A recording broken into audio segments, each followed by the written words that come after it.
आज के इस वीडियो में सामान्य ज्ञान का 10वां भाग लेके आ रहे हैं, जो कि बेहतरीन किताबों का निचोड़ होगा। यह आपके हाई लेवल एग्जाम के लिए बेहद महत्वपूर्ण होगा। अगर आप चाहते हैं इस वीडियो का पीडीएफ डाउनलोड करना, तो आप इस ऐप पे जाके इसका पीडीएफ डाउनलोड कर पाएंगे। इसके अलावा इंग्लिश में भी आप इसी ऐप पे जाके इसे पढ़ सकते हैं। इस वीडियो को लाइक करने के साथ चैनल को जरूर सब्सक्राइब करें। उसके बाद बेल आइकन दबाएं, उसमें ऑल सेलेक्ट करें इसी तरह की बेहतरीन वीडियो सबसे पहले पाने के लिए। देखिए, ये 10वां भाग है और इसके पहले के सारे पार्ट आपको मिल जाएंगे प्लेलिस्ट में, या फिर अगर आप ऐप डाउनलोड करेंगे तो वहां पर भी आप सबको देख पाएंगे। यहाँ पे हम एक लाइन से कवर कर रहे हैं, तो जरूरी है कि आप सबको देखिए एक से लेकर के। यहाँ पे हम शुरू करते हैं। क्वेश्चन है कि समवर्ती सूची का विषय कौन सा है। तो देखिए, संविधान की 7वीं अनुसूची में, संविधान के 7वीं अनुसूची में साफ साफ कहा गया है कि 3 तरह की सूचियां होंगी। पहला होगा संघ सूची, दूसरा होगा राज्य सूची और तीसरा होगा समवर्ती सूची। अब तीनों को अलग अलग समझिए। संघ सूची मतलब ये कि जिन पॉइंटों को इसमें रखा गया है, जिन मामलों को इसमें रखा गया है, उस पर कानून बनाने का, कोई बदलाव करने का, नया कानून बनाने का अधिकार केवल और केवल सेंट्रल गवर्नमेंट को होगा। इसके अलावा जो राज्य सूची है, इसमें जो भी मुद्दे रखे गए हैं, इस पे कानून बनाने का अधिकार केवल और केवल राज्य को होगा। समवर्ती सूची में यह कहा गया है कि इसमें जो मामले होंगे उस पर कानून बनाने का अधिकार राज्य और केंद्र दोनों को होगा। अब देखिए, यहाँ पे क्या मतलब है, राज्य और केंद्र कैसे कानून बनाएंगे। जैसे जो आपराधिक मामले आते हैं, इस पे राज्य और केंद्र दोनों कानून बना सकते हैं। होगा क्या कि अगर हम कोई मामला, आपराधिक मामला ले लेते हैं, जिसमें मान लीजिए अगर कोई ड्रग सप्लाई का मामला हो, ये एक आपराधिक मामला है, तो इसमें कोई भी कानून बना सकता है। अगर कोई केंद्र सरकार इस पे कानून नहीं बनाई है, तब कोई राज्य इस पे कानून बना सकता है। जैसे अगर उत्तर प्रदेश पहले कानून बना दे तो उत्तर प्रदेश में यूपी वाला कानून लागू होगा।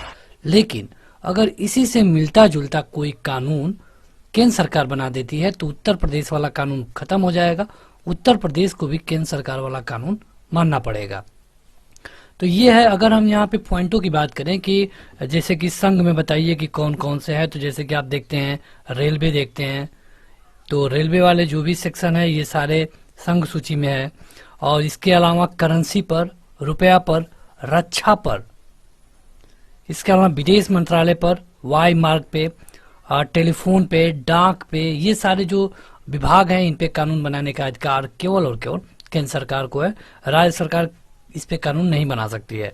अगर राज्य की बात करें तो ये राज्य पुलिस, जिला अस्पताल, सफाई, पशु, सिंचाई, कृषि, सड़क, इसके अलावा पुलिस, इन पे कानून बनाने का अधिकार किसको है? राज्य को है। समवर्ती सूची में ऐसे मुद्दे हैं, यहाँ पे लगभग 52 मुद्दे हैं, जिन पे राज्य या फिर केंद्र कोई भी कानून बना सकता है। और इसमें है आपराधिक मामले, जनसंख्या नियंत्रण। आगे बढ़ते हैं तो अगला है कि भारत के संविधान की समवर्ती सूची में क्या शामिल है। यह है परिवार नियोजन और जनसंख्या नियंत्रण। मतलब कि परिवार नियोजन कहें या फिर जनसंख्या नियंत्रण कहें, इस पे राज्य या फिर केंद्र कोई भी कानून बना सकता है।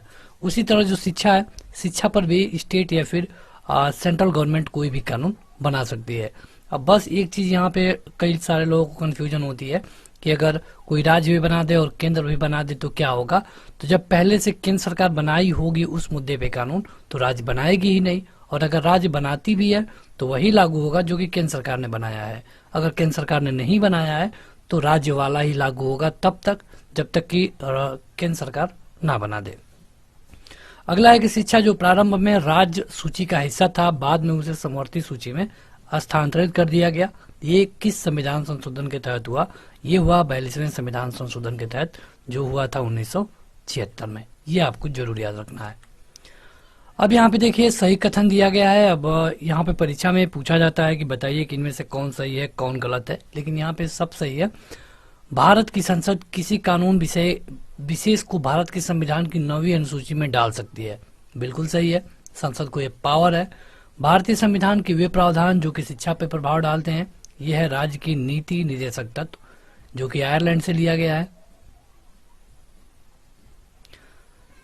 ग्रामीण और शहरी स्थानीय निकाय, पंचम अनुसूची, षष्ठम अनुसूची और सप्तम अनुसूची। अगला है कि भारत के संविधान की एक अनुसूची जिसमें दल बदल विरोधी कानून विषयक प्रावधान है, यह है 10वीं अनुसूची। लाया गया था 1985 में। इसके बारे में हमने पिछले वाले वीडियो में खूब विस्तार से बताया था, यहाँ पर भी आपको थोड़ा सा बता दें।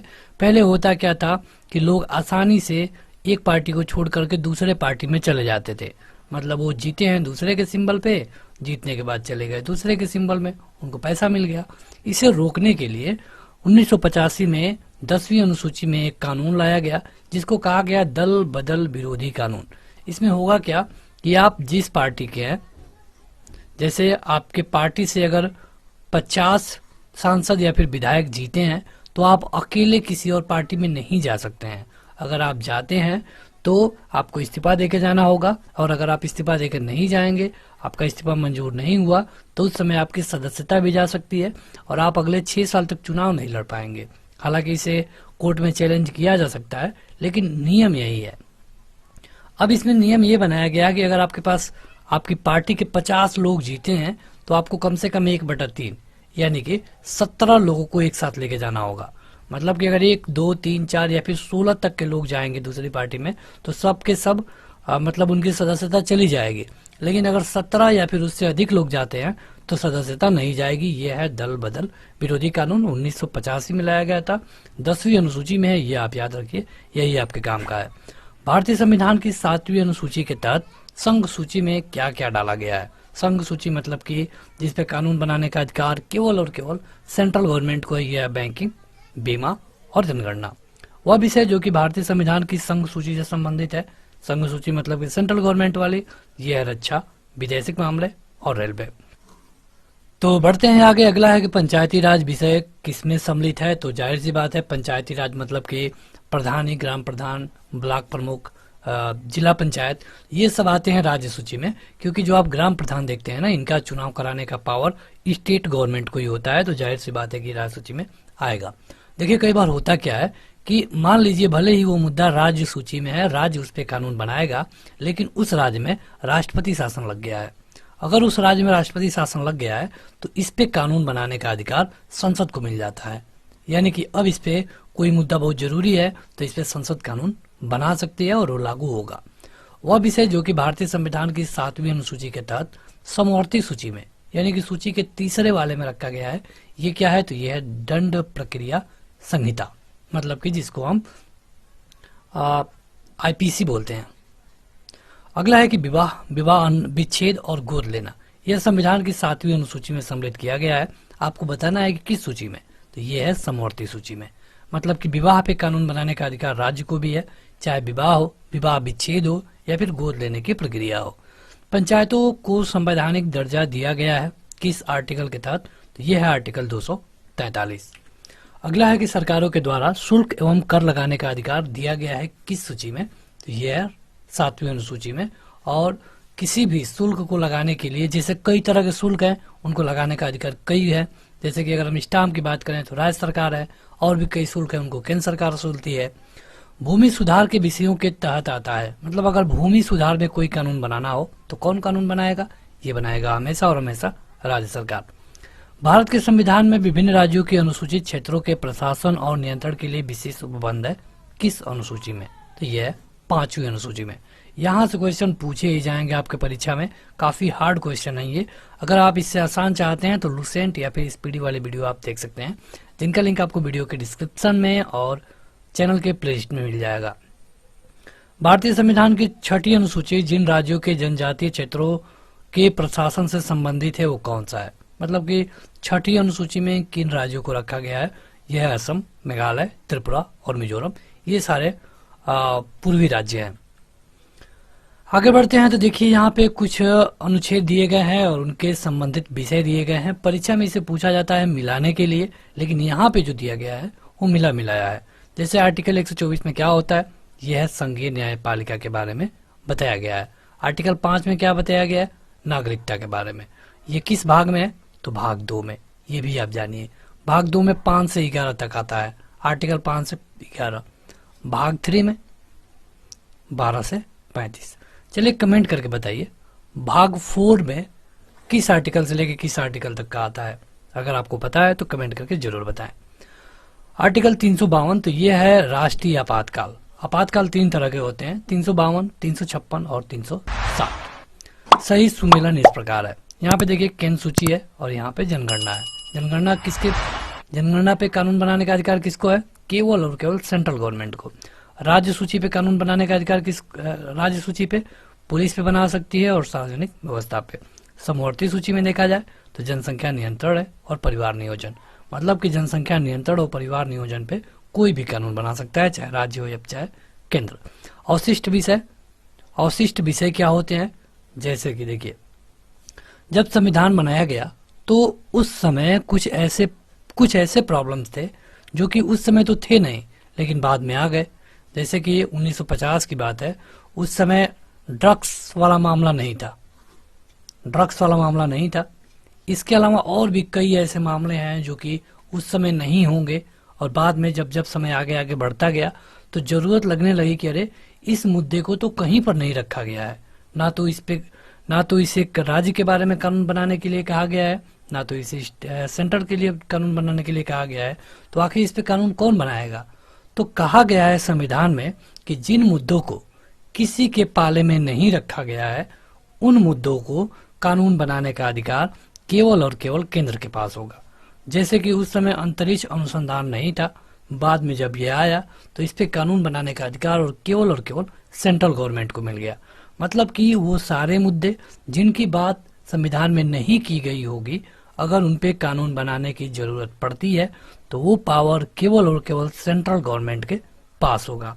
देखिए, हमारे यहाँ भले ही एक राज्य में सीएम है, एक मतलब कि सेंटर में पीएम है, लेकिन जो ज्यादा पावर है ये सेंट्रल गवर्नमेंट को ही मिलता है। और ये जो सिस्टम लिया गया है ये लिया गया है कनाडा से, ये आप जरूर याद रखिए।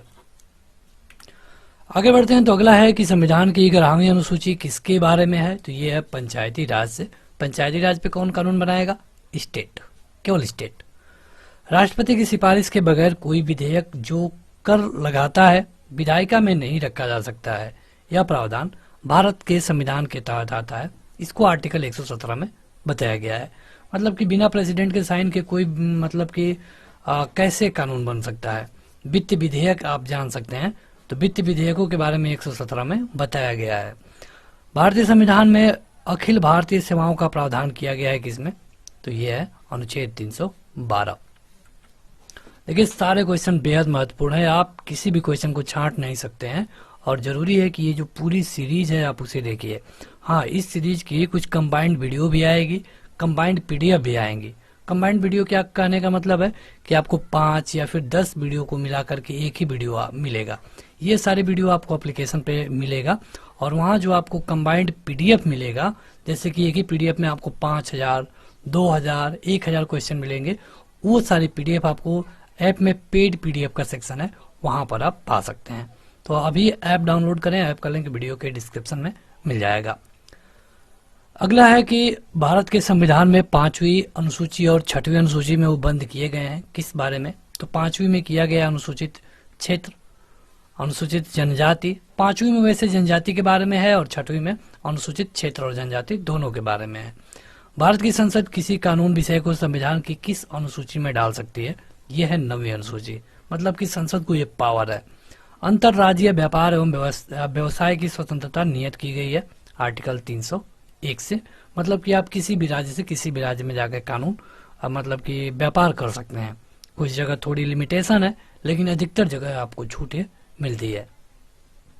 यहाँ पे देखिए कुछ आर्टिकल दिए गए हैं और उनसे रिलेटेड विषय को बताया गया है। परीक्षा में इस तरह के क्वेश्चन सुमेलित करने को बोला जाता है, लेकिन यहाँ पे सुमेलित है।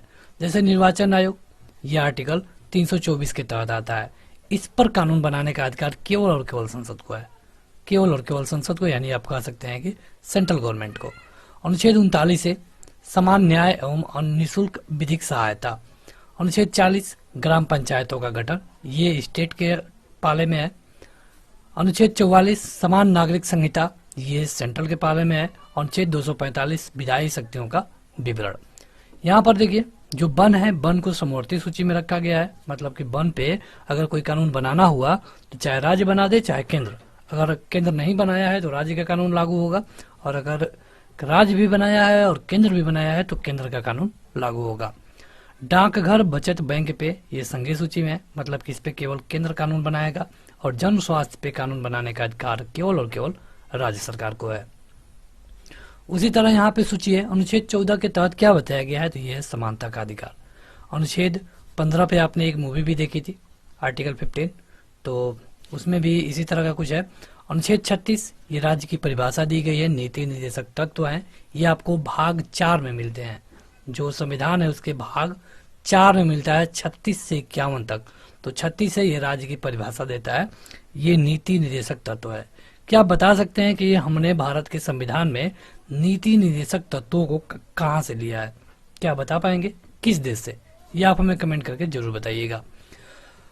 अनुच्छेद 74 में है मंत्रिपरिषद के बारे में बताया गया है। अनुच्छेद 368 में बताया गया है कि कोई भी संविधान संशोधन की प्रक्रिया किस तरह से होगी, चाहे वो सेंट्रल की हो या फिर स्टेट की।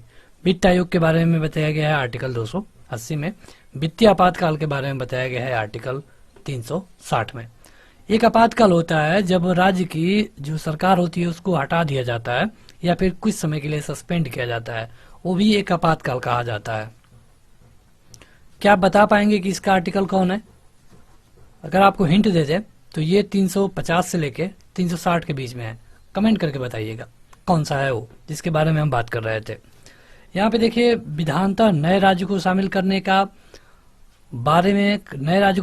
के बारे में किस आर्टिकल में बात की गई है, तो ये है अनुच्छेद 2। समता का अधिकार अनुच्छेद 14। गिरफ्तारी और निरोध में संरक्षण यह अनुच्छेद 22 और राष्ट्रपति का विधेयक को अनुमति देने का अधिकार आर्टिकल 111। आगे बढ़ते हैं तो अगला है कि यहाँ पे देखिए जो सूची दी गई है सुमेलित है, मतलब अनुच्छेद 54 के तहत राष्ट्रपति के निर्वाचन के बारे में बताया गया है। अनुच्छेद 75 के तहत प्रधानमंत्री और उनकी मंत्रिपरिषद की नियुक्ति के बारे में बताया गया है। अनुच्छेद 155 में राज्य के राज्यपाल की नियुक्ति के बारे में बताया गया है और अनुच्छेद इसी तरह 164 के तहत मुख्यमंत्री और उनकी मंत्रिपरिषद की नियुक्ति के बारे में बताया गया है। अनुच्छेद 323 ए के तहत प्रशासनिक अधिकरण के बारे में बताया गया है। 324 के तहत निर्वाचन के बारे में बताया गया है। 330 के तहत लोकसभा में अनुसूचित जाति जनजाति के सदस्यों के आरक्षण के बारे में बताया गया है। अनुच्छेद 320 के तहत लोक सेवा आयोगों के कार्य के बारे में बताया गया है। आज के इस वीडियो में इतना ही। इस वीडियो को लाइक करने के साथ इस ऐप को जरूर डाउनलोड करें। लिंक वीडियो के डिस्क्रिप्शन में और पहले कमेंट बॉक्स में मिल जाएगा। आज के इस वीडियो में इतना ही। Thank you.